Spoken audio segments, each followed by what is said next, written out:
میں ہوں آپ کا ہوسٹ امیر حمزہ، اور آج میں آپ سب کو عرب دنیا میں انقلاب لانے والی تمام وجوہات اور پہلوؤں سے آگاہ کروں۔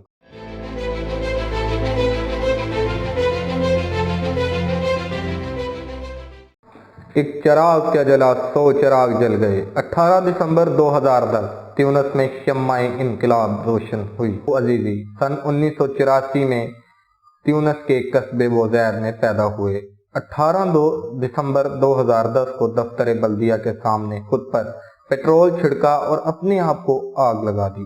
یوں ایک مصائب کے مارے ہوئے انسان کے جسم کو چاٹنے والی آگ کے شعلے پوری دنیا عرب میں شمع انقلاب روشن کر گئے، جو ظلم و جبر کی چکی میں مدتوں سے پسنے والی عوام کے لیے آزادی اور جمہوریت کی راہیں روشن کر دینے اور احتجاجی مظاہروں اور یہاں تک کہ عرب دنیا کی جدید زمانے میں بیداری کا پیغام لیے ہوئے تھی۔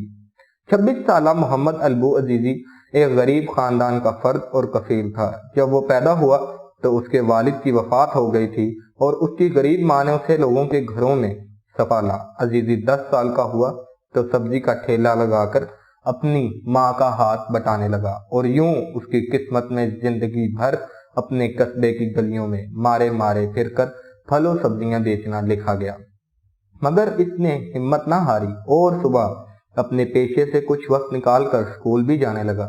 یوں جو عمر بچوں کے کھیلنے کودنے کے لیے مخصوص ہوتی ہے، اس نے اپنا اور اپنی ماں کا پیٹ پالنے کے لیے اور تعلیم حاصل کرنے کے لیے دوہری جدوجہد میں بسر کی۔ مگر غریب اور ترقی پذیر ملکوں میں جہاں رشوت جیسی بدعنوانی عام ہے، وہاں اسے بازار میں اپنی سبزی کا ٹھیلا کھڑا کرنے کے لیے پولیس کی جیب بھی گرم کرنا پڑتی تھی، جو اس غریب کے خاندان کا پیٹ کاٹ دینے کے مترادف تھی۔ اگر صرف اسی ظلم پر اکتفا ہوتا تو شاید عزیزی بڑھتی ہوئی مہنگائی اور معاشی بحالی سے نہ گھبراتا، مگر اپنے ظالم میونسپل کمیٹی والوں کو روزانہ بھتہ بھی دینا پڑتا تھا، جس کے بعد اس کے لیے اپنے خاندان کا پیٹ بھرنا مشکل ہو جاتا۔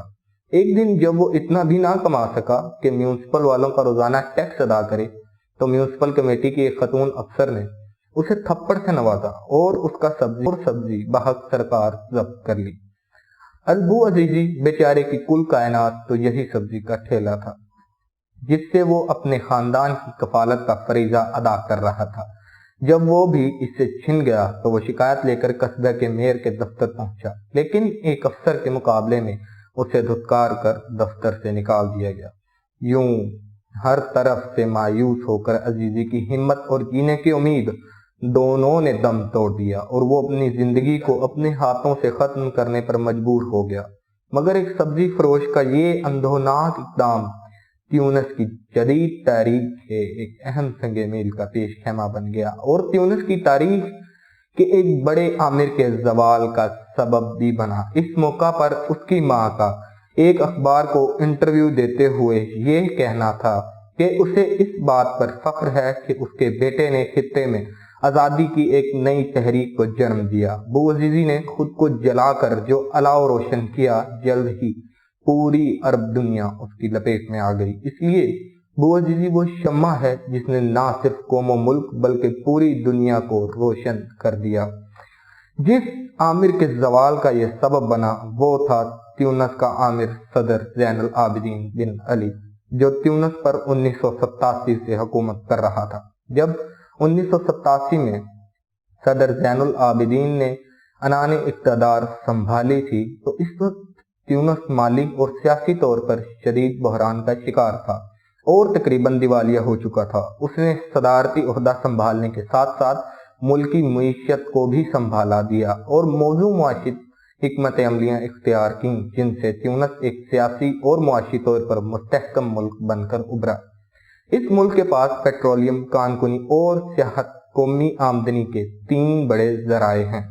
صدر زین العابدین کی حکمت عملیوں نے معیشت کو مستحکم تو کیا، تاہم اس کے اثرات و ثمرات ملک کے غریبوں تک نہ پہنچ سکے، اور ملکی آبادی کا یہ بڑا حصہ بدستور غربت کے اندھیرے میں سسکتا رہا۔ دیہاتی اور شہری نوجوانوں کو بے روزگاری کے عفریت نے جکڑے رکھا، جس سے ملک کی بیشتر آبادی صدر زین العابدین کی پالیسیوں سے ناخوش ہو گئی۔ ادھر صدر زین العابدین اپنی حکومت کو قائم رکھنے کے لیے ہر قسم کے آمرانہ ہتھ کنڈے استعمال کر کے حکومت کرتا رہا۔ صدر زین العابدین کے عہد میں جو کوئی حکومت کی مخالفت میں آواز اٹھاتا یا اس کی پالیسیوں پر تنقید کرتا، ظلم اور تشدد سے اس کی آواز کو دبا دیا جاتا۔ اس طرح تیونس میں دوسرے کئی عرب ملکوں کی طرح آزادی رائے اور انسانی حقوق کا گلا گھونٹ دیا گیا۔ صدر زین العابدین نے پولیس کو زیادہ سے زیادہ اختیارات دے کر ملک کو ایک پولیس ریاست میں تبدیل کر دیا تاکہ مخالفین کو خوف زدہ کر کے خاموش کیا جا سکے، بلکہ مخالفت کی کسی آواز کو ابھرنے ہی نہ دیا جائے۔ یہ تھا تیونس میں آمریت کا پیدا کردہ گھٹن، ظلم و جبر کا وہ ماحول جس کے خلاف بوعزیزی نے خود سوزی کر کے احتجاج کی صدا بلند کی۔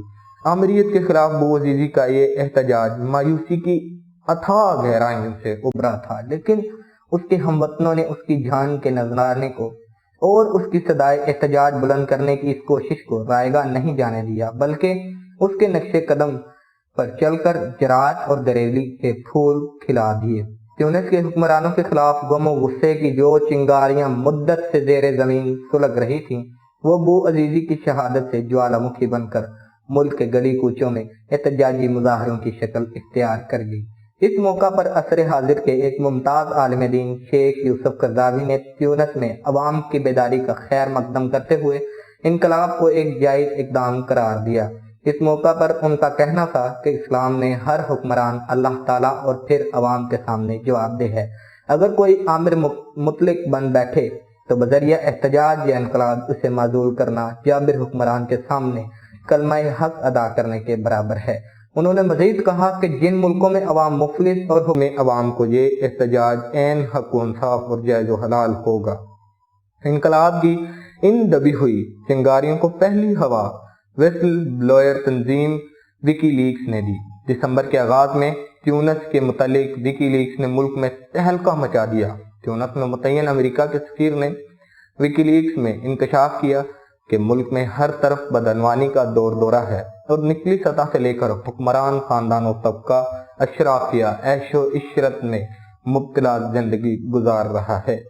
جب تیونس کے حریت پسند اور انقلابی حکومت کے خلاف احتجاج کی صدائیں بلند کر رہے تھے، انٹرنیٹ پر ویسل بلوئر ہیکروں کی مشہور تنظیم نامعلوم دینونیمس تیونسی شہریوں کی مدد کے لیے میدان میں اتری اور اس نے بھی تیونس کی آمرانہ حکومت کے خلاف تیونس آپریشن شروع کر دیا۔ اس موقع پر تنظیم نے بیان جاری کیا کہ سچائی کی جیت کا لمحہ آن پہنچا۔ تیونس کے جدید تاریخ میں وہ وقت آ گیا کہ جب لوگ پوری آزادی سے اپنے جذبات کا اظہار کر سکیں گے اور ان کی بات پوری دنیا میں سنی جائے گی۔ تیونسی حکومت چاہتی ہے کہ دھونس اور دھاندلی سے حال پر اپنا قبضہ قائم رکھے اور شہریوں سے حقائق چھپا کر مستقبل کو بھی اپنی مٹھی میں دبائے رکھے، مگر اب ہم ایسا نہیں ہونے دیں گے۔ نامعلوم کو علم ہوا کہ تیونسی عوام کو مدد کی ضرورت ہے اور پھر نامعلوم نے پوری شدت سے تیونسی حکومت کی ویب سائٹس پر DDoS حملے کیے اور انہیں مردہ بنا دیا۔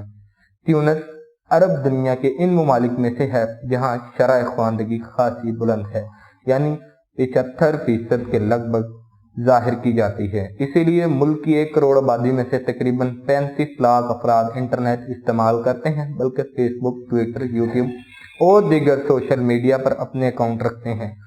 پڑوسی ممالک کی نسبت تیونس میں انٹرنیٹ استعمال کرنے والوں کی شرح زیادہ ہے۔ وجہ یہ ہے کہ اکثر ترقی پذیر ممالک کی سرکاری میڈیا کی طرح تیونس کے سرکاری میڈیا پر بھی حکومت اور حکمرانوں کے لیے ہمہ وقت سب اچھا ہے کہ رپورٹ نشر کی جاتی تھی اور حکمران کی کشیدہ خوانی کی جاتی تھی۔ اگر کوئی اخبار حزب اختلاف کی کوئی آواز بننے کی کوشش کرتا تو حکومت مختلف چالیں چل کر اسے صفائے ہستی سے مٹا دیتی۔ کوئی صحافی اگر حکومت اور آمریت کے خلاف قلم کی تلوار چلاتا تو جیل کی آہنی سلاخیں اس کا مقدر بن جاتی یا اسے جان بچانے کے لیے ملک سے ہجرت کرنے پر مجبور ہونا پڑتا۔ سرکاری ذرائع ابلاغ پر حکومتی شکنجہ مضبوط ہونے کی وجہ سے تیونس کے شہریوں میں انٹرنیٹ کا ذریعہ اختیار کیا تاکہ IT کے ذریعے ان کے دوسرے رخ کو کچھ تو دیکھا جا سکے۔ سرکاری راز افشاں ہو گئے۔ جب تیونس کے سرکاری اور معاشی رازوں کو وکی لیکس نے افشا کیا تو حکومت نے وہ تمام ویب سائٹ بلاک کر دیں جن پر یہ موجود تھے۔ تیونس کی حکومت نے انٹرنیٹ پر بھی کمال ہوشیاری سے مخالفت کرنے والوں کے خلاف سینسرشپ عائد کی، ایک زبردست فائر وال کھڑی کر دی۔ حزب مخالف میں یہ سینسرشپ امار 404 کے نام سے مشہور ہوئی۔ کڑی سینسرشپ کے باوجود تیونسی عوام نے فیس بک میں وکی لیکس شائع کر دیے اور ان پر تبصرے بھی کیے، اور ان میں حکمرانوں کو شدید تنقید کا نشانہ بنایا گیا، کیونکہ شروع میں ملکی معیشت کو سنبھالا دینے والا صدر زین العابدین بن علی جب اقتدار کے نشے میں مست ہوا تو وہ ایک بادشاہ بن بیٹھا، اور صدر کے ساتھ اس کے اہل خانہ نے بھی تیونس کو اپنی ذاتی جاگیر قرار دے دیا۔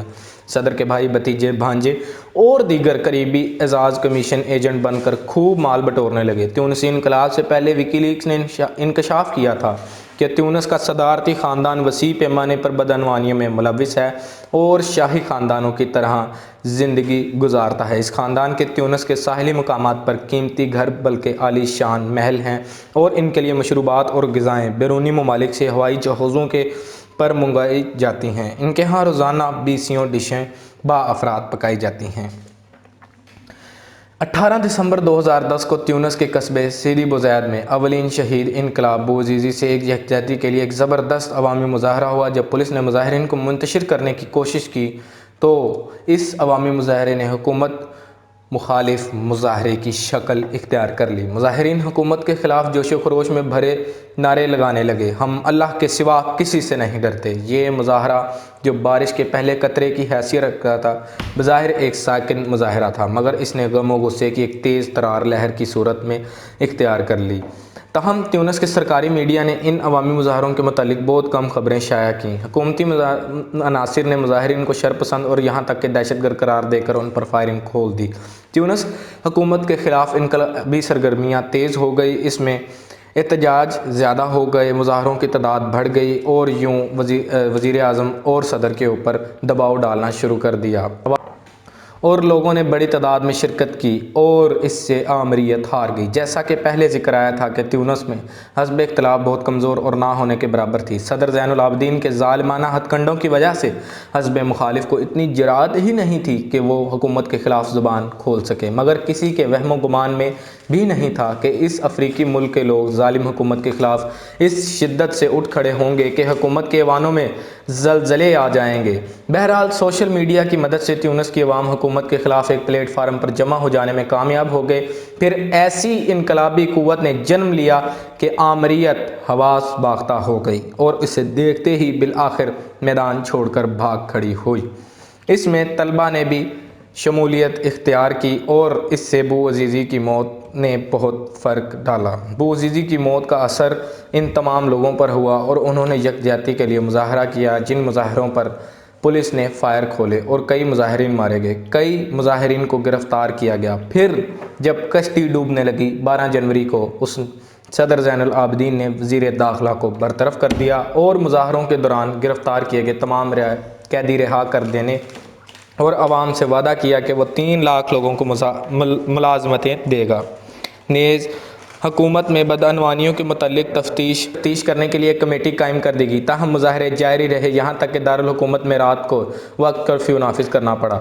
13 جنوری کو صدر نے اعلان کیا کہ وہ میڈیا کو زیادہ سے زیادہ آزادی دے گا اور مہنگائی پر قابو پانے کے لیے بھی اقدامات کرے گا۔ 14 جنوری کو اس نے وفاقی حکومت ختم کر دی، مگر اب کشتی ڈوبنے کو تھی اور بہت دیر ہو چکی تھی۔ اب تیونس کے گلی کوچوں میں یہ نعرہ گونج رہا تھا، صدر صاحب آپ کے عوام اب جاگ اٹھے ہیں۔ یہ دراصل ایک تیونسی گلوکار حمد بن اون کے ایک انقلابی گیت کے بول تھے جو یوٹیوب پر دیکھا جا رہا تھا۔ تیونس میں پولیس سے زیادہ فوج کی عزت کی جاتی ہے۔ اس کی وجہ یہ ہے کہ تیونسی فوج نے اپنے آپ کو ملکی سیاست سے دور رکھا ہوا ہے اور کسی تیونسی فوجی افسر کا کوئی اسکینڈل سامنے نہیں آیا تھا۔ اسی لیے 14 جنوری کی دوپہر فوجی دستے اور ٹینک حرکت میں آئے تو صدر زین العابدین کو احساس ہوا کہ اب اس کے اقتدار کا سورج غروب ہو چکا ہے، لہٰذا وہ اس دن شام 4 بجے فرانس جانے کے لیے فرار ہو گیا۔ یوں وہ سریع الحرکت انقلاب تکمیل پذیر ہو گیا جسے مغربی میڈیا نے تیونس کے قومی پھول کی نسبت سے انقلابی یاسمین یا جیسمین ریولوشن کا نام دیا۔